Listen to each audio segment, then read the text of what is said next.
nga bitalo nnyo tulabye ddala tufiirwa omwagala waffe mukwano gwaffe Katoli Bwama.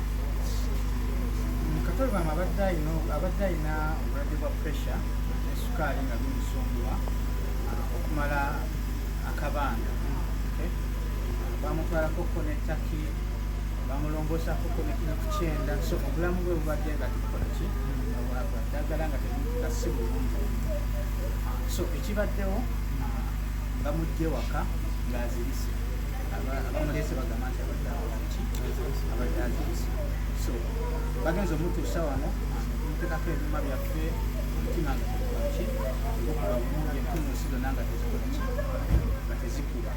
Tugezaako okukola tebayita CPR Islaamu okukola ki okulaba nti tumuyambako omutima okuddamu okukola ki okudda engulu naye nga tekikola ki nga tekisoboka. So tusaba Allah amusonyiwe byonna byakola ki byamusobako naffe atununame kuba ffenna liki